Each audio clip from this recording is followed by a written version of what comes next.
আমরা মমতা বন্দ্যোপাধ্যায়ের পাশে আছি, আমরা অভিষেক বন্দ্যোপাধ্যায়ের পাশে আছি। প্রত্যেকটা বুথে পতাকা তুলতে হবে।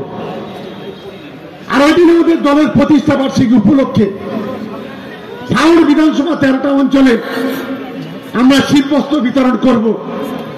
প্রত্যেকটা অঞ্চলে প্রত্যেকটা বুথ থেকে 20 জন করে আমাদের দলের যারা গরিব কর্মী, যারা পেটে কাপড় বেঁধে লড়াই করে, কেউ বুথ কমিটি, কেউ অঞ্চল কমিটি, কেউ কমিটির বাইরেও যদি থাকে, সেই ধরনের কর্মীদের নিয়ে এই শীতবস্ত্র বিতরণ অনুষ্ঠান হবে।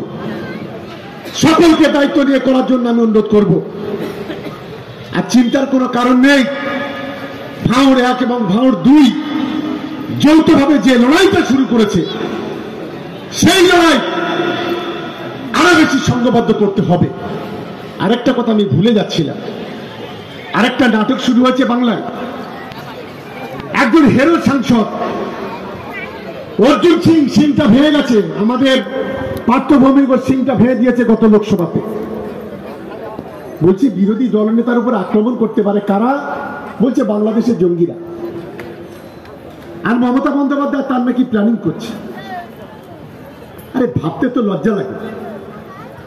মমতা বন্দ্যোপাধ্যায় এইসব খড়কুটোর বিরুদ্ধে চক্রান্ত করবে।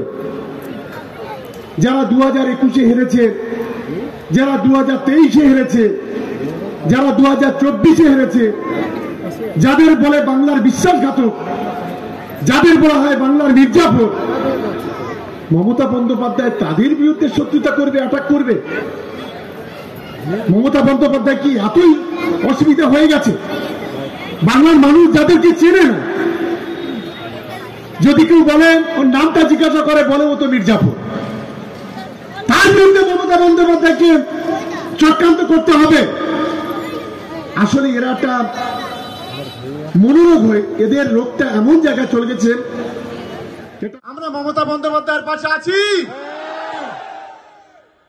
আমরা অভিষেক বন্দ্যোপাধ্যায়ের পাশে আছি। ধন্যবাদ সকলকে। এটাই আমি চাইছিলাম আজকে সব